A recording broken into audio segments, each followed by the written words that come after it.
Hello, English learners and book lovers.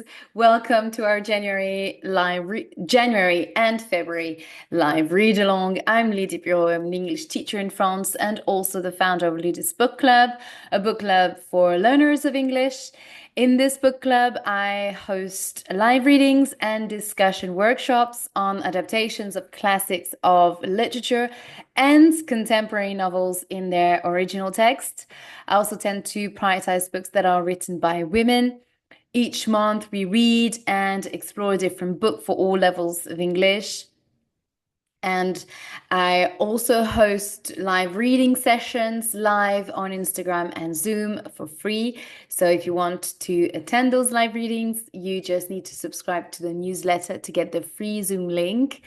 Also, 3 times a month, I meet with the members of the book club in a live discussion workshop by Zoom to talk about the chapters read over that week. This way, members can really improve their speaking skills and also their critical thinking skills, share their thoughts on the novel, and also explore other topics and and share their personal experiences as well. This is a great way to be part of the community as well and see each other. So I really recommend you to be part of this community and also you will have the chance to decide on the next book to read. So since January, we've been reading this book. It Ends With Us. This is the original contemporary novel that we're reading in its original texts because this book has been released in 2016. The author is Colleen Hoover. She is an American writer, a very successful writer. She is mainly known for her new romance books. This one is more of a dark romance, I would say. And if you want to know more about this novel and Colleen Hoover's work, then I invite you to listen to the podcast episode 29 of the podcast Read in English, the podcast of the book club. The podcast is available on YouTube and on Spotify. So go and listen to the episode. Today it is our live read along session 18, and we're going to read chapters 29 and 30. Next Saturday, I will host our last live discussion workshop to talk about chapters 29 to the epilogue, so the final chapters of the book. If you want to attend this workshop, you can still join, even if we are at the end of the book. For that, you just need to subscribe to the book club on lydiasbookclub.com or just click in the link in the description. I really encourage you to join the conversation, especially if you've read the book already. And next month, we are actually going to read the follow-up. So It Starts With Us will be our next read. So if you haven't read it, then it's definitely the time for you to finally read it. And if you've read it already, then join the conversation on Zoom with us, with the book club. So that's it for me. Now, let's get into the quick recap of chapter 28, the chapter that I've read yesterday. And we discussed this chapter this morning in the live workshop discussion. Hi. So in chapter 28, Lily is still at Atlas's house and she's alone. And there are some guys knocking at the door, and she is really scared because she's not sure whether she should open the door or not. She is not feeling really safe at this point. She eventually calls Atlas. Well, he finally calls her back. She's texting him. Well, in her position, to be honest, I would have called him, not text him. So I find that a little bit random. To be honest, if I'm in a panic situation or emergency situation, I call the person. I'm not gonna send a text. And this is, come on, this is urgent. I need to have this person on the phone. So she texts him, and he doesn't reply back. He calls her back a couple minutes later to tell her that they're his friends. They're usually having poker night on Friday evening. I think it's Friday evening. And she says, and then yeah, no, he says to her, "Oh, you can tell them I'm gonna call them to tell them that they leave, uh, to tell them to leave." And she says that that's fine, and she hangs up the phone, and she let the boys come in. And she starts having a chat with them, and getting to know them. When Atlas arrives and they start playing poker, Lily in the end realizes that it's taking the presence of these boys are is taking her mind off her own situation and the whole drama of her that's happening in her life. So she's actually glad that they're here, and she doesn't mind their presence, and starts playing cards with them. Um, and eventually they leave the house, and after they leave, um, Atlas and Lily are going to have a very truthful conversation in relation to the mysterious Cassie that apparently he's been dating, but we find out that and she find out as um, so Lily finds out that he has lied to her. There is no Cassie. He's never been dating. Uh, he's never dated a Cassie, and he lied to her because of because when he saw her at the restaurant with Ryle, he felt a little bit jealous, and also he didn't want her to worry about him. So, in these situations, you don't want to look like a bit like a loser who still has to who still hasn't um figure out, or has his yeah. It's not always easy to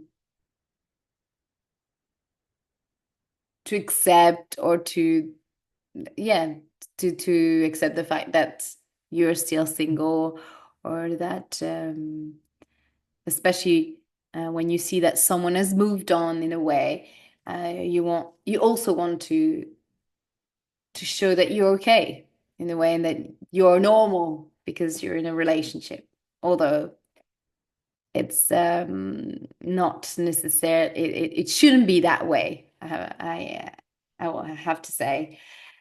But this is the tricks of the mind. They always the ego is always there, and we don't want to. We want to look at our best in some situations, and yeah. So we're not always honest. So in that case, um, he wasn't, and then she eventually asked him that why he didn't come back for her when they were young, and we learned that he actually did, but didn't dare going to, he didn't dare going to her because he saw her with another boy on a university campus. So um, it was years after he had left for the Marines, and he realized that well, he perceived that she was happy, and that was enough for him to not go to her. And he was actually glad that she was happy with friends and with this boy she was dating at the time. And and he left. So she when Lily realizes that, she feels so many emotions at the same time. She's angry that at him for not coming back to her, and she's angry. She's processing her whole relationship with Ryle, and the fall of their relationship, and the fact that she's also pregnant with his baby. So she has a lot to process. And she decides to go back to her apartment because Ryle has gone to England. So he takes her back, and there is this beautiful scene at the end where I was it was heartbreaking when I read that yesterday. It was so beautifully sad that I couldn't had to share some tears because it was really beautiful. Um, he asked her, so when before he left, but first he left and then knocked back at the door, and revealed his feelings toward Lily. And this way, he revealed his feelings to her, and he revealed that he was still in love with her, and that she could count on him. Basically, she could, when she feels safe, she can come back to him. So there is this quote here: "In the future, if by some miracle you ever find yourself in the position to fall in love again, fall in love with me." He presses his lips against my forehead. "You're still my favorite person, Lily. Always will be." So um, that's how the chapter ends. Right. So now chapter 29. Let's go. Eliza drops onto the couch beside me and Riley. "I miss you so much, Lily," she says. Sorry. I'm thinking about coming back to work a day or two a week." I laugh, a little shocked by her comment. "I live downstairs and I visit almost every day. How can you possibly miss me?" She pouts as she pulls her legs up beneath her. "Fine, it's not you I miss. I miss work." But I miss work. And sometimes out. I just want out of this house. It's been 6 weeks since she had Riley, and so I'm sure she will be cleared to come back to work. But I honestly didn't think she'd even want to come back now that she has Riley. I bend forward and give Riley a kiss on her nose. "Would you bring Riley with you?" Eliza shakes her head. "No, you keep me too busy for that. Marshall can watch her while I work." "You mean you don't have people for that?" Marshall is passing through the living room when he hears me say that. "Shush, Lily, don't speak like a rich girl in front of my daughter. Blasphemy." I laugh.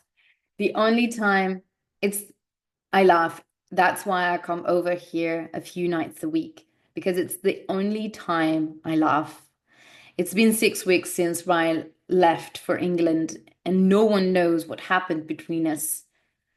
Ryle hasn't told anyone, and neither have I. So remember, she lied to Eliza when she called her. She said that she bumped her head. What did she say to her? She lied to her um, about her bumping her head against a box or something. I can't remember. But she doesn't tell anything to Eliza. Everyone, sorry, Ryle hasn't told anyone, and neither have I. Everyone, my mother included, believes he simply left for the study at Cambridge and that nothing has changed between us. I also haven't told anyone about the pregnancy. Ooh, my gosh. I've been to the doctor twice. It turns out I was already 12 weeks along the night I found out I was pregnant, which makes me 18 weeks along now. I'm still trying to wrap my head around it. I've been on the pill since I was 18, apparently forgetful a few times, caught up with me. So it seems like she's going to stay, she's going to keep the baby. Now it's been 18 weeks. And if she was already pregnant for 12 weeks, I think you can't get an abortion after that. I think it's 7 or 8 weeks, I think. Um, or maybe more. Hmm, I'm not sure. I'm still trying to wrap my head around it. I've been on the pill since I was 18. Apparently, being forgetful a few times caught up with me. I'm beginning to show, but it's cold out. It's cold out, so it's been easy to hide. No one suspects a thing when you have no one suspects a thing when you have on a baggy sweater and a jacket. I know I need to tell someone soon, but I feel like Ryle should be the first one I tell. And I don't want to do that over a long distance phone conversation. He'll be back in 6 weeks. If I can somehow keep things quiet until then, I'll decide where to go from there. I look down at Riley and she's smiling up at me. I make silly faces at her to make her smile more. There have been so many times I've wanted to tell Eliza about the pregnancy, but it makes it hard when the secret I'm keeping is being kept from her own brother. I don't want to put her on I don't want to put her in that kind of situation. No matter how it kills me that I can't talk to her about it. How are you holding up without Ryan? Eliza asks. You ready for him to come home? I nod, but I don't say anything. I always try to brush off the subject when she brings him up. Eliza leans back into the couch and says, Is he still like in Cambridge? Yes, I say, sticking my tongue out at Riley. She grins. She grinds. I wonder if my baby will look like her. I hope so. She's really cute, but I might be a little partial. Did he ever figure out the subway system there? Eliza laughs. I swear every time I talk to him, he's lost. He can't figure out whether to take the A line or the B line. Yeah, I tell her. He figured it out. Eliza sits up on the couch. Marshall! Marshall walks into the living room and Eliza pulls Riley out of my hands. She hands her to Marshall and says, will you change her diaper? I don't know why she asks him that. I just changed her diaper. Marsh, uh-huh. Marshall scrunches up his nose and lifts Riley up, and lifts Riley out of Alicia's arms. Are you a stinky girl? They are wearing mat. They are wearing matching onesies. Eliza grabs my hands and yanks me off the couch so fast I squeal. Where are we going? She doesn't answer. Where are we going? She doesn't answer me. She marches towards her bedroom and then slams the door once we're both inside. She paces back and forth a few times and then she stops and faces me. You better tell me what the hell is going on right now, Lily. Ooh. I pull back in shock. What is she talking about? My hands instantly go to my stomach because I think maybe she's noticed. But she doesn't look at my stomach. She takes a few steps forward and pokes a finger in my chest. There is no subway system in Cambridge, England. There is no subway system. There is no subway system in Cambridge, England, you idiot. What? I'm confused. So that's why I didn't stop my reading here, but it sounded a little bit weird when she talked about the subway. Um, so subway is the American say for the underground. So the English say the tube, the underground. But the word subway is a word that the American use. They use also metro. Um, but there is no subway, no underground in Cambridge because it's a small, it's a middle, it's a town, it's not a big city, and there are just buses. There are no tramway. It's yeah, and a lot of people do the things travel by bike or with bus or the car, but there is no. It's in London that you've got undergrounds. So what? I'm so confused. I made that up, she says. Something hasn't been right with you for a long time. You're my best friend, Lily, and I know my brother. I talk to him every week and it isn't the same. Something happened between you two, and I want to know what it is now. Right now. Shit, I guess this is happening sooner rather than later. I slowly bring my hands up to my mouth, not sure what to tell her, how much to tell her. I had no idea until this moment how much it's been killing me that I haven't been able to talk to her about this. I almost feel a little relieved that she reads me so well. I walk to her bed and take a seat on it. Eliza, I whisper, sit down. I know this is going to hurt her almost as much as it hurt me. She walks over to her bed and sits down next to me, pulling my hands to hers. I don't even know where to start. She squeezes my hands, but says nothing. For the next 15 minutes, I tell her everything. I tell her about the fight. I tell her about Atlas picking me up. I tell her about the hospital. I tell her about the pregnancy. I tell her about how for the last 6 weeks I cry myself to sleep every night because I have never felt so alone and so scared.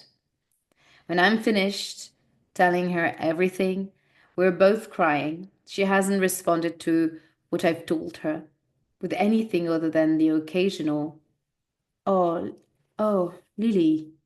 She doesn't have to respond though. Ryle is her brother. I know she wants me to take his past into consideration, just like the last time it happened. I know she'll want me to work things out with him because he is her brother. He is her brother. We're supposed to be one big happy family. I know exactly what she's thinking. She's quiet for a long time as she struggles through everything I've told her. She finally lifts her eyes to mine and squeezes my hands. My brother loves you, Lily. He loves you so much. You have changed his entire life and have made him someone that I never thought he could be.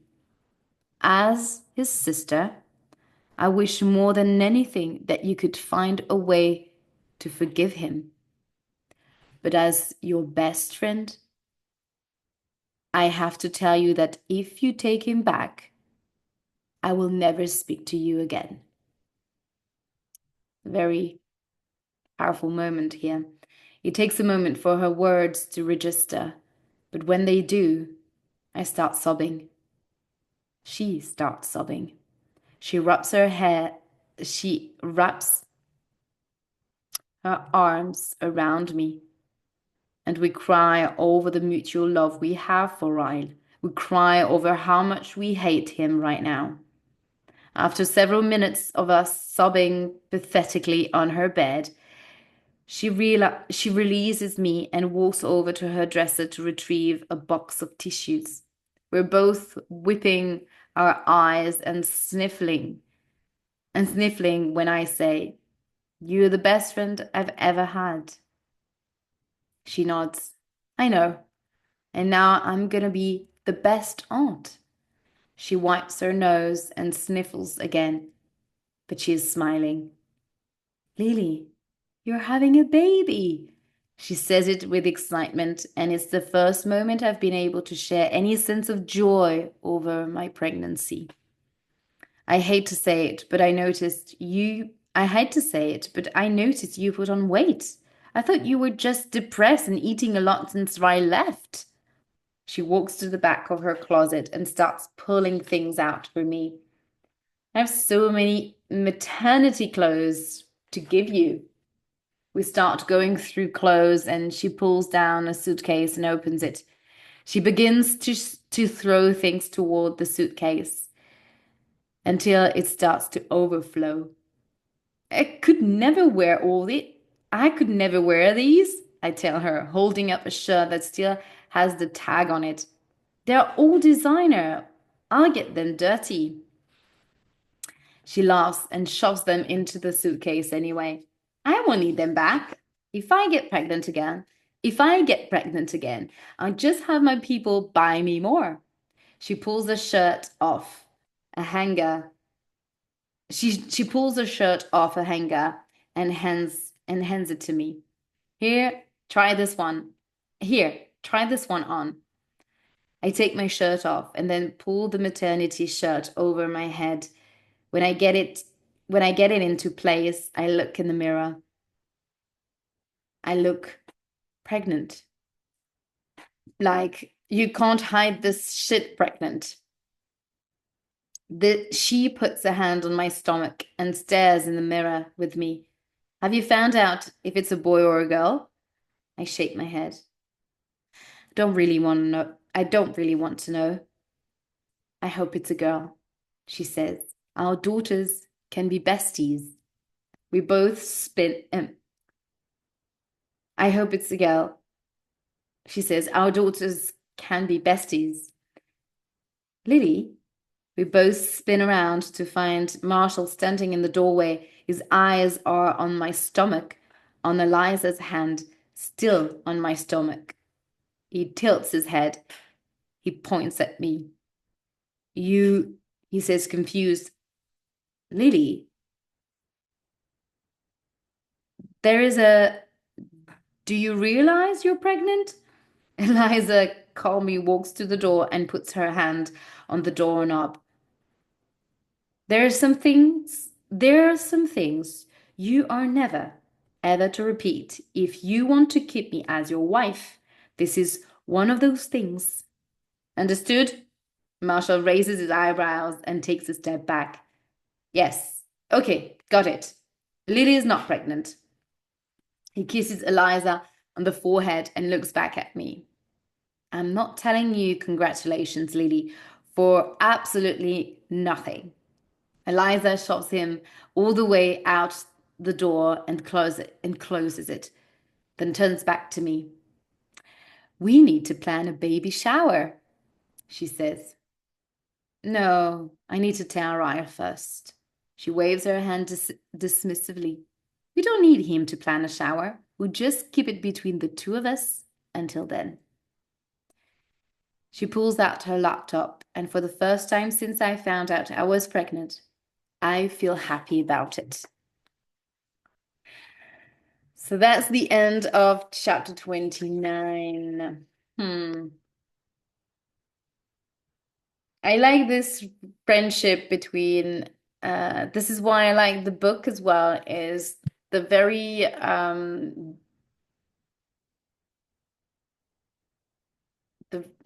close the close friendship that she has with the Liza is very powerful, and and I like their friendship. And I like also the fact that she is able to make the difference between her brother and the fact that and what he did to her. The fact that she's Ryan's sister, but also Lily's best friend, and that's a beautiful sorority here, and support. She's showing her support here, and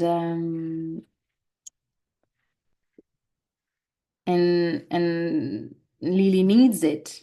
So she's there for her, really. Okay, chapter 30. It's rather convenient, only having to take an elevator to get home from Eliza's. As much as I want to move out of my own apartment at times, it's still strange living there. We only lived there a week before we split up, and Ryle left for England. It never even had the chance to feel like home, and now it feels a little tainted.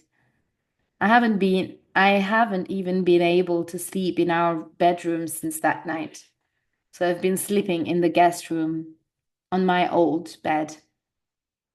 Eliza and Marshall are still the only ones who know about the pregnancy. It's only been 2 weeks since I told them, which makes me 20 weeks along now. I know I should tell my mother, but Ryan will be back in a few weeks. I feel like I should tell him first before anyone else finds out. If I can just somehow hide my baby bump from her until he gets back to the States. I should probably just accept the fact that I'm more than likely going to have to call him and tell him long distance. I haven't seen my mother face to face in 2 weeks. It's the longest we've gone without seeing each other since she moved to Boston. So if something doesn't happen soon, she'll show up at my front door when I'm not prepared. I swear my stomach has doubled in size these last 2 weeks alone. If someone sees me who knows me well, it'd be impossible to hide. So far, no one at the floral shop has asked about it. I think I'm still on the cusp of, is she pregnant? Is she pregnant or just chubby?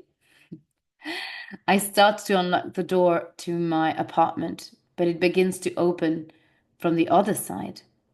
Before I can pull the jacket over to hide my stomach from whoever is on the other side of the door, Ryle's eyes land on me. Okay, so it seems like he got back early. I'm wearing one of the shirts Eliza gave me, and it's kind of impossible to hide the fact that I'm wearing a maternity shirt when he's staring right at it. Ryle. Ryle is here. My heart begins to smash against the walls of my chest. My neck begins to itch, so I bring my hand up and rest it there, feeling the pounding of my heart against my palm. It's pounding because I'm terrified of him. Oh my gosh. I wouldn't want to wish, wouldn't want, I wouldn't wish that to anyone. I mean, you're terrified of your boyfriend, of your husband. Ugh. It's pounding because I'm terrified of him. It's pounding because I hate him. It's pounding because I've missed him. His eyes slowly crawl from my stomach to my face. A hurtful expression takes over him, like I've just stabbed him straight through the heart. He takes a step back into my apartment, and his hands come up to his mouth. He begins to shake his head in confusion. I can see the betrayal all over his face when he barely forces out my name. Lily? I stand frozen, one hand on my stomach in protection, the other hand still flat against my chest. I'm too scared to move or say anything. I don't want to react until I know exactly how he's going to react. When he sees the fear in my eyes and the small gasps of breath I'm barely inhaling, he holds up a reassuring palm. I'm not going to hurt you, Lily. I'm just here to talk to you. I swings the door open wider and points into the living room. Look, he steps aside, and my eyes fall to someone standing behind him. Now, I'm the one who feels betrayed. Marshall? Marshall immediately holds up his hands in defense.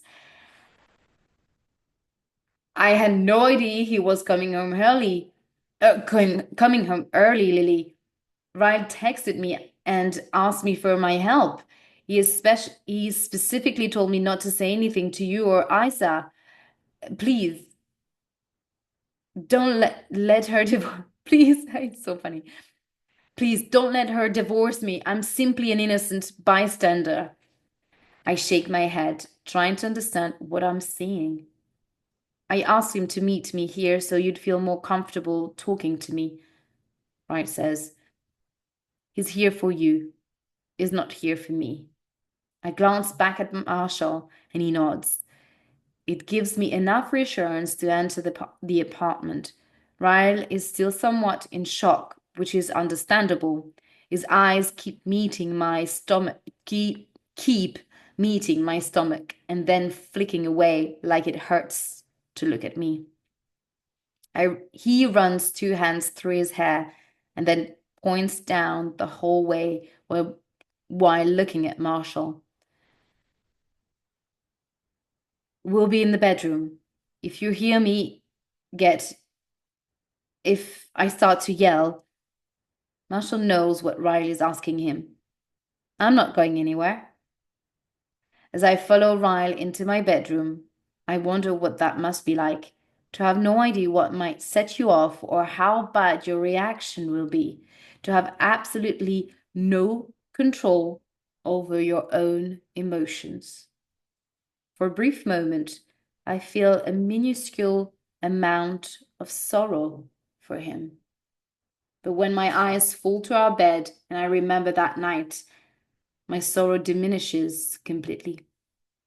Rye pushes the door shut, but doesn't close it all the way. He looks like he's aged an entire year in the 2 months it's been since I've seen him. The bags under his eyes, the furrowed brow, the sunken posture. If regret took human form, it would look identical to Ryle. His eyes fall to my stomach again, and he takes a slow step forward, then another. He's cautious, as he should be. He reaches out a timid hand, asking for permission to touch me. I nod softly. He takes one more step forward and then places a steady palm against my stomach. I can feel the warmth of his hand through my shirt, and my eyes snap shut. Despite the resentment I've built up in my heart toward him, it doesn't mean the emotions aren't still there. Just because someone hurts you, just because someone hurts you doesn't mean you can simply stop loving them. It's not a person's actions that hurt the most. It's the love. If there was no love attached to the action, the pain would be a little easier to bear. He moves his hand over my stomach, and I open my eyes again. He's shaking his head, like he can't process what's happening right now. I watch as he slowly sinks to his knees in front of me. His arms snake around my waist, and he presses his lips against my stomach. He claps his hands around my lower back and presses his forehead against me. It's hard to describe what I feel for him in this moment. Like any mother would want for their child, for her child, it's a beautiful thing to see the love he already has. It's been hard. It's been hard not sharing this with anyone. It's hard not being able to share this with him. No matter how much resentment I hold toward him, my hands go to his hair while he holds me against him. Part of me wants to scream at him and call the police like I should have done that night. Part of me feels for that little boy who held his brother in his arms and watched him die. Part of me wishes I would have never met him. Part of me wishes I could forgive him. He unwraps his arms from around my waist and presses a hand into the mattress next to us. He pulls himself up and then sits on the bed. His elbows rest on his knees and his hands are drawn up to his mouth. I sit next to him, knowing we have to have this conversation, but not wanting to. Naked truth? He nods. I don't know which one of us is supposed to go first. I don't really have much to say to him at this point, so I wait for him to speak first. I don't even know where to start, Lily. He rubs his hands down his face. How about you start with, I'm sorry I attacked you. His eyes meet mine, wide with certainty. Lily, you have no idea. I'm so sorry. You have no idea what I've been through this past 2 months knowing what I've done to you. I clench my teeth together. I can feel my fingers as they fist around the blanket beside me. I have no idea what he's been through. I shake my head slowly. You have no idea, Ryle. I stand up, the anger, the hatred spilling out of me. Oh, I like that. I spin, pointing at him. You have no idea. You have no idea what it's like to go through what you've put me through, to fear for your life at the hands of the man you love, to get physically sick just thinking about what he's done to you. You have no idea, Ryan. None. Fuck you. Fuck you for doing this to me. I suck in a huge breath, shocked at myself. The anger just came like a wave. I swipe at my tears and spin around, unable to look at him. Lily, he says. I don't know, I yell, spinning around again. I'm not finished. You don't get to say your truth until I've said mine. Oh gosh. He's grabbing at his jaw, squeezing the stress out of it. He drops his eyes to the floor, unable to look at the rage in mine. I take 3 steps toward him and drop to my knees. I place my hands on his legs, forcing him to look me straight in the eyes while I speak to him. Yes, I kept the magnet Atlas gave me when we were kids. Yes, I kept the journals. No, I don't tell you about my tattoo. Yes, oh, sorry, I go a little bit far. No, I don't tell you about my tattoo. Yes, I probably should have. And yes, I still love him. And I will love him until I die because he was a huge part of my life. And yes, I'm sure that hurts you, but none of that gave you the right to do what you did to me.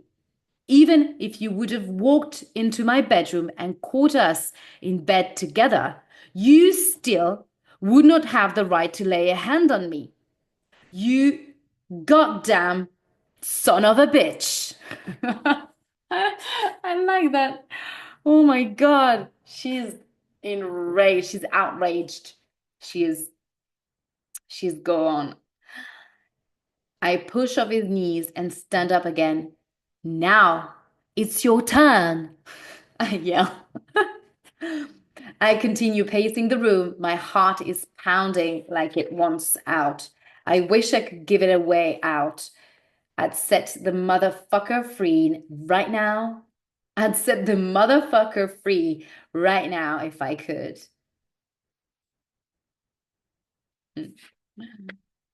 Yeah. Several minutes pass as I continue to pace. Ryle's silence and my anger eventually just fold together into pain. My tears have exhausted me. I'm so tired of feeling. I fall desperately onto my bed and I cry into my pillow.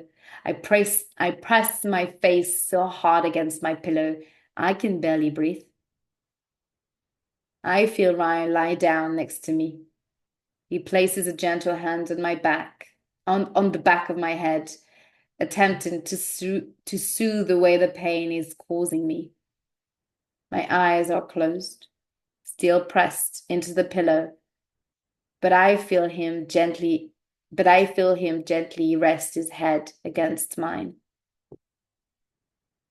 My truth is that I have absolutely nothing to say, he says quietly.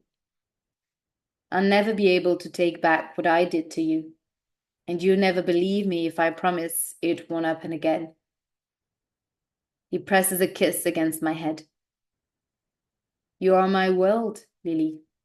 My world. When I woke up on this bed that night and you were gone, I knew I would never get you back. I came here to I came here to tell you how incredibly sorry I am.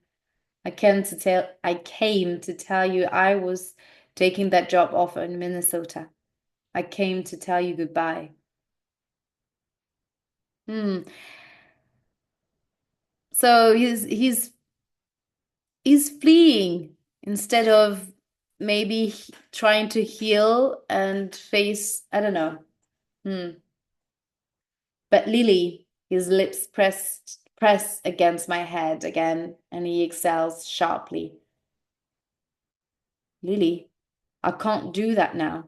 You have a part of me inside of you, and I already love this baby more than I've ever loved anything in my whole life. His voice cracks, and he grips me even harder. Please, don't take this away from me, Lily. Please. The pain in his voice ripples through me, and when I lift my tear-soaked face to look at him, he presses his lips desperately to mine and then pulls back. Please, Lily, I love you. Help me. So I hear again. His lips briefly meet mine again. When I don't push him away, his mouth comes back a third time, a fourth. When his lips meet mine the fifth time, They don't leave. He wraps his arms around me and pulls me to him. My body is tired and weak, but it remembers me. But it remembers him. My body remembers how his body can soothe everything I'm feeling. How his has a gentleness in it that my body has been craving for 2 months now. I love you, he whispers against my mouth. His tongue sweeps softly against mine, and it's so wrong and so good and so painful. Before I know it, I'm on my back. Oh my God, again! Oh no, no. What?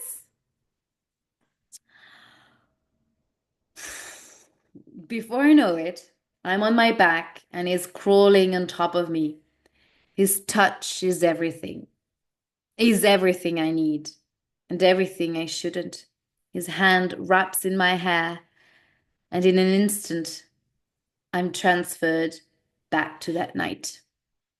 I'm in the kitchen, and his hand is tugging my hair so hard it hurts.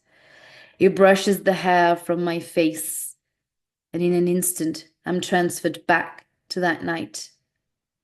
I'm standing in the doorway, and his hand is trailing across my shoulder right before he bites into me with all the strength